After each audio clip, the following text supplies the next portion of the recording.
Jemari Nindi saling meremas di balik punggung. Rasanya ia benar-benar kehilangan muka di hadapan sang guru. Entah apa yang akan dilakukan Juno terhadapnya, Nindi harus siap-siap mendapat hukuman. Terlebih, guru super galak itu sedang menghujam tatapan penuh intimidasi, membuat nyalinya menciut bak tanaman layu. Jangan bilang sepatunya Sisil jalan sendiri ke sini. Meskipun nada Juno terdengar santai, namun terasa sangat menakutkan bagi Nindi. Tubuh gadis itu merinding karenanya. Ia memberanikan diri menatap manik hitam lelaki bertubuh tinggi menjulang di hadapannya. Hehe, enggak sih, Pak. Sepatunya datang sama orangnya, ucapnya ragu dan terbata-bata. Maaf, saya hanya dilarang Sisil untuk ngomong ke Bapak. Tapi, sumpah. Bukan saya yang pengaruhi Sisil supaya pergi dari rumah Bapak. Kalau bukan kamu, lalu siapa? Juno tahu Nindi tidak ada hubungannya dengan kepergian Sisil dari rumahnya, namun setidaknya ia bisa menggali sedikit informasi dari gadis itu tentang alasan sebenarnya kepergian Sisil. Meskipun ia harus sedikit menekan gadis itu untuk memancingnya. Saya nggak tahu, Pak. Sisil nggak cerita apa-apa ke saya selain bilang mau pindah dari rumah Pak Juno. Yakin Sisil nggak cerita apa-apa? Yakin, Pak. Menaikkan dua jari sejajar dengan dada. Kapan Sisil cerita ke kamu kalau dia mau pindah dari rumah saya? Sebelum kita berangkat ke perkemahan. Sisil cuma cerita kalau mau pindah dari rumah Bapak.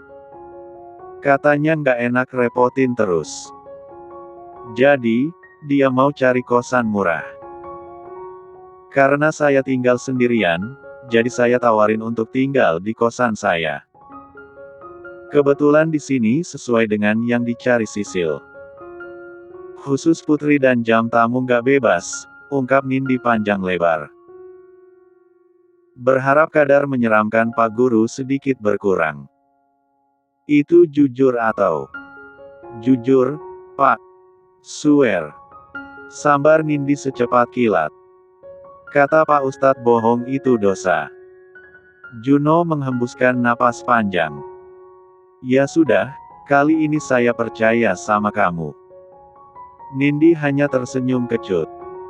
Menarik napas dalam-dalam demi mengurangi rasa gugup. Sesekali ia melirik ke arah jendela kamar, entah akan seperti apa reaksi Sisil nanti. Juno kemudian beranjak menuju tempatnya memarkir motor dan kembali dalam hitungan menit, lalu menyerahkan sebuah paper bag kepada Nindi. Tolong kasih ini ke Sisil. Di situ juga ada HP-nya, tadi ketinggalan di rumah soalnya. Ragu-ragu Nindi menerima paper bag pemberian Juno. Dari aroma yang menguar, ia meyakini kalau benda yang dipegangnya berisi makanan lezat. Baik, Pak. Tanpa sadar ia menghela napas lega. Untuk sementara biar Sisil tinggal di sini sama kamu. Yang penting dia baik-baik saja, kan? Sisil baik-baik aja dan sehat, kok, Pak. Nggak kekurangan apapun, jawabnya cepat. Mata Juno kembali mengarah ke kamar Nindi. Sebenarnya, ia bisa saja memaksa masuk ke sana dan membawa Sisil untuk ikut dengannya pulang. Namun, untuk kali ini Juno tidak ingin egois. Sisil butuh waktu, begitupun dengan dirinya. Ia akan mencoba untuk meluluhkan Sisil dulu. Setidaknya sekarang ia tahu bahwa Sisil berada di tempat yang aman. Kalau begitu saya mau minta tolong sesuatu sama kamu. Tatapan Juno kembali tajam dan mengintimidasi, membuat Nindi menunduk. Iya, Pak. Sisil, kan orang baru di kota ini. Saya takut kalau nggak diawasi, akan salah pergaulan. Apa bisa kamu laporkan ke saya apa saja yang dilakukan Sisil selama tinggal di tempat kamu?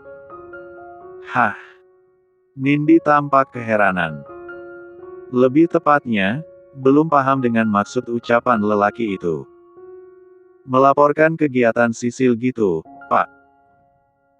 Iya, kamu hanya perlu melaporkan ke saya apa saja yang dia lakukan atau pergi kemana dan sama siapa. Nindi berpikir sejenak. Kemudian menatap wajah sang guru. Tapi, buat apa?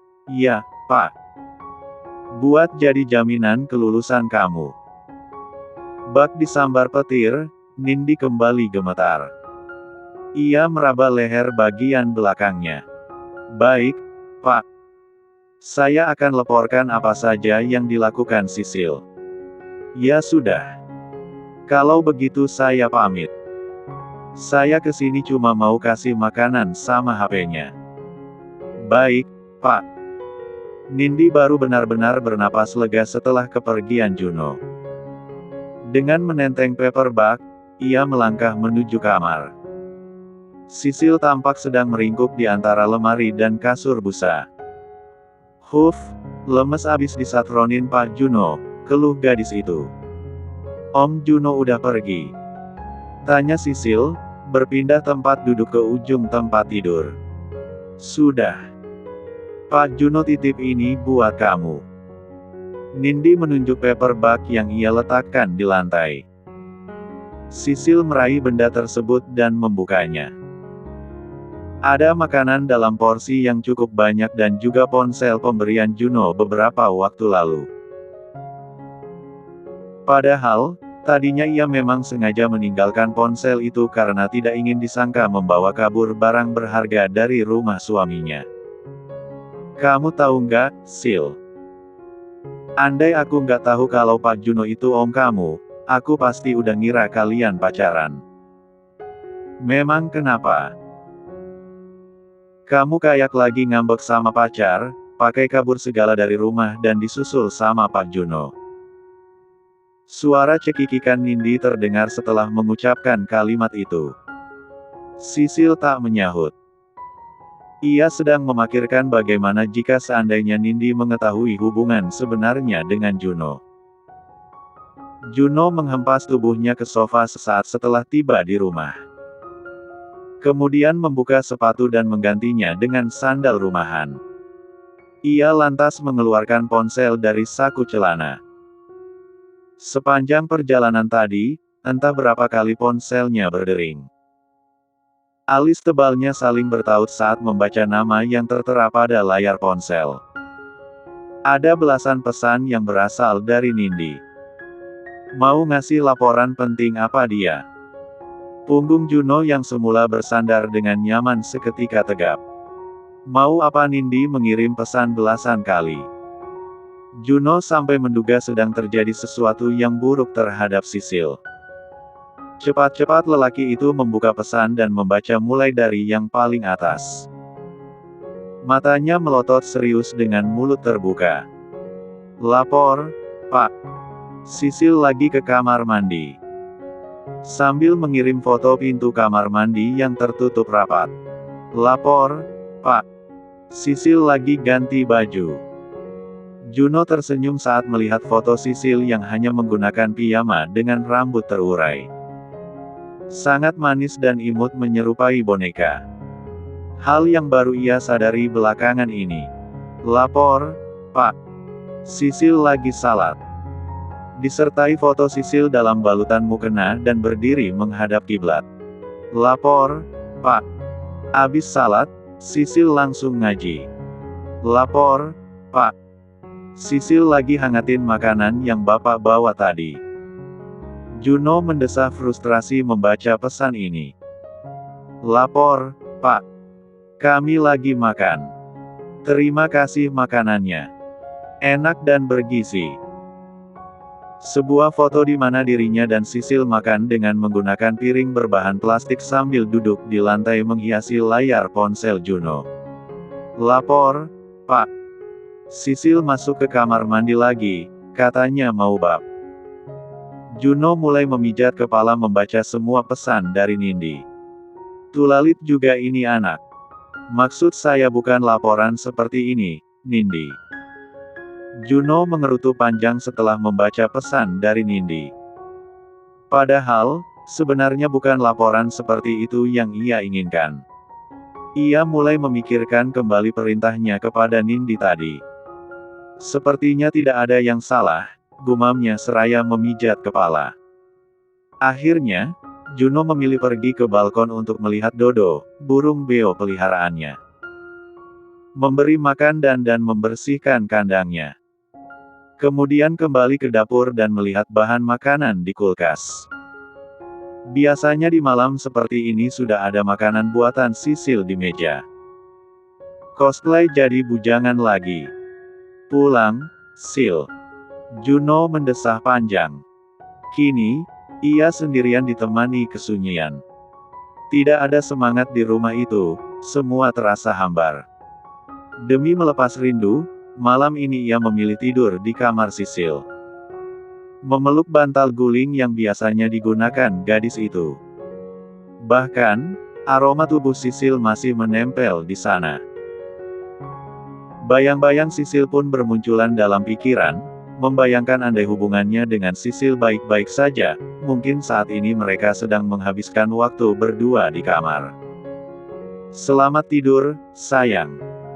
Pesan itu diketik Juno untuk Sisil, tetapi sebelum dikirim, ia hapus lagi.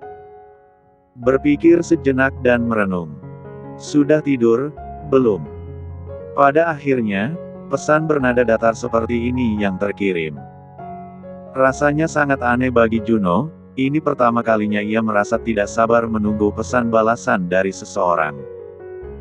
Setiap menit ia memeriksa pesan di ponsel, tetapi tak ada balasan dari Sisil.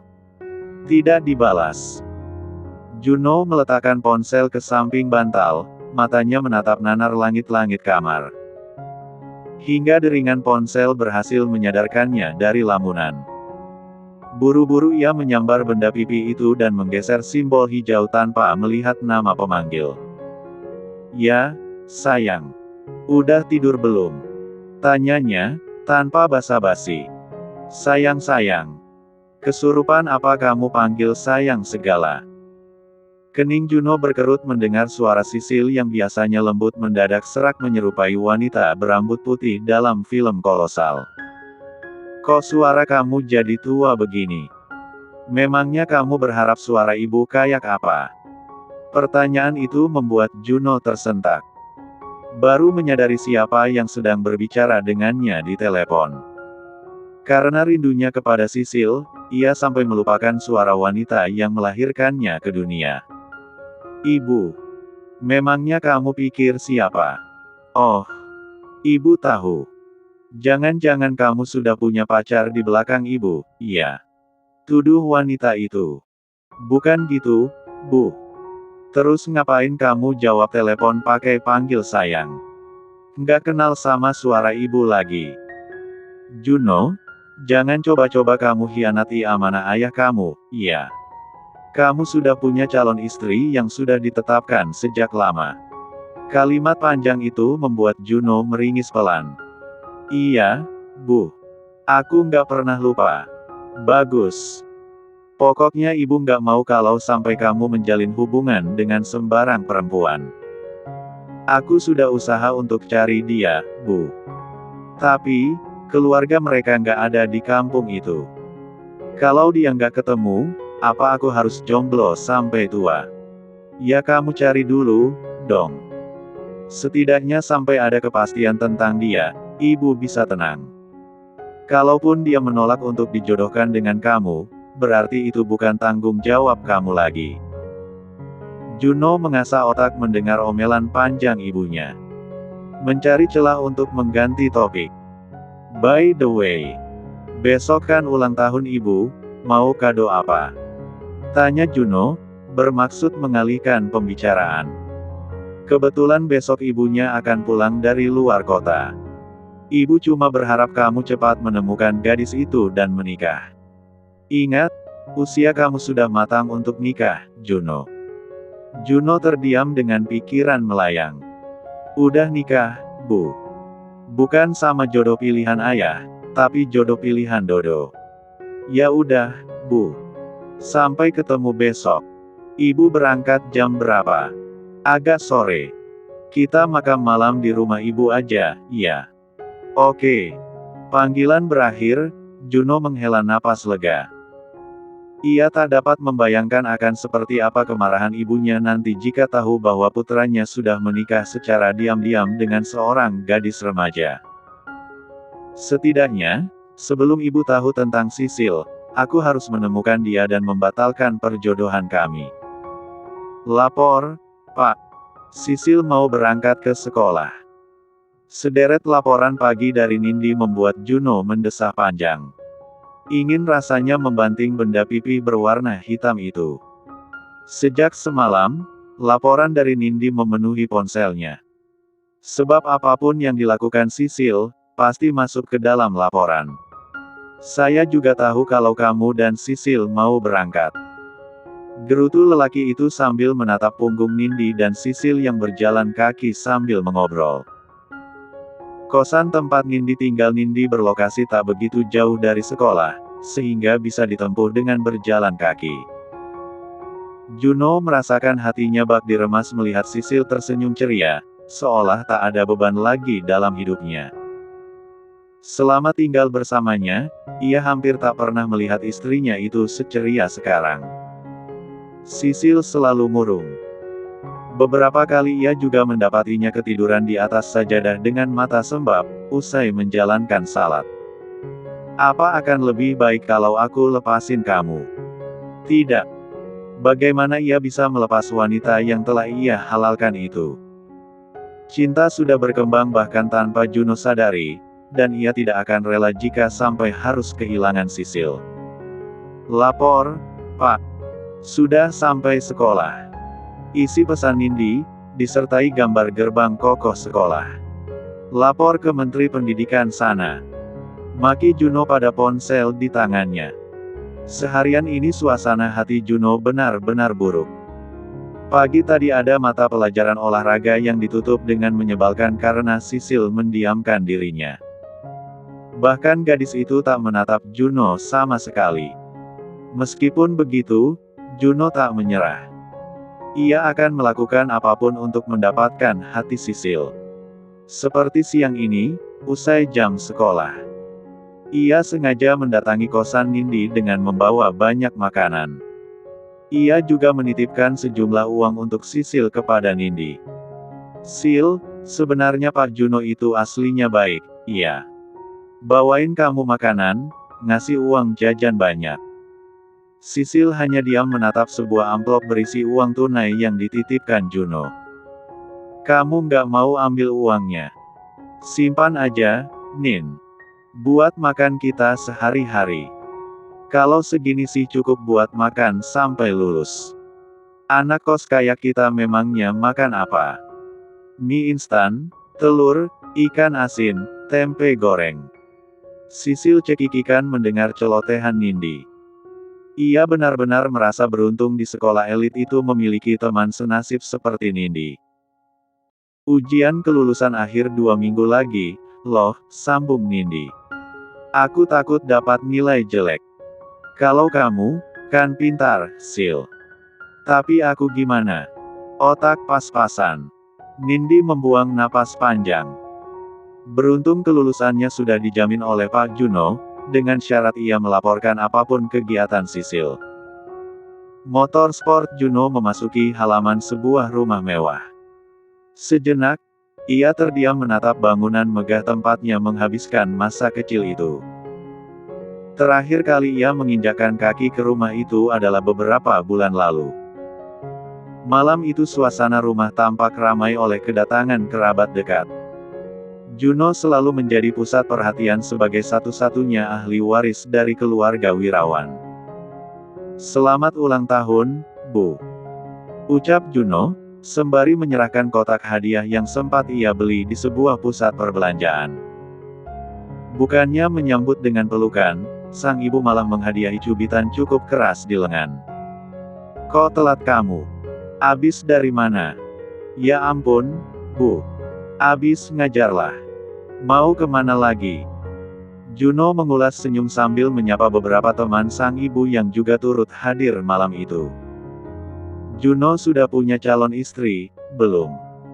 Kalau belum, nanti tante kenalin dengan anak tante.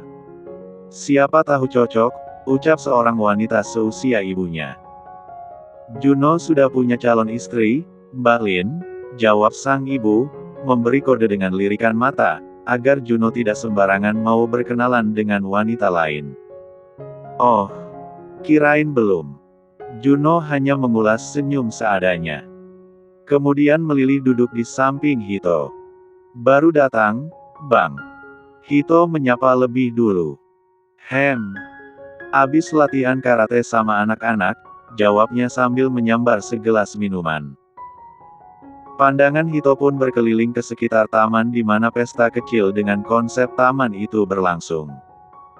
Abang sendirian ke sini. Kok Sisil nggak diajak? Juno gelagapan. Tatapannya langsung tertuju kepada sang ibu.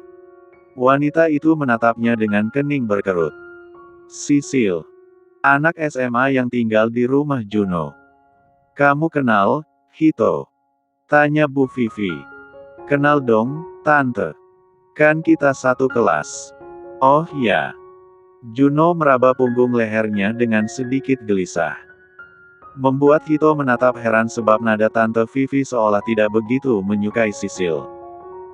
Padahal, bukankah Sisil adalah keponakan suaminya? Memang, Tante nggak undang Sisil? Tanya Hito lagi. Sisil, kan cuma pembantu di rumah Juno. Ngapain diajak segala ke acara keluarga kita? Detik itu juga, Juno merasakan seluruh tubuhnya meremang, mengasah otak demi mencari cara untuk menyudahi pembicaraan tentang Sisil. Ia kehilangan kata-kata. Terlebih saat ini Hito sedang menatapnya dengan bingung.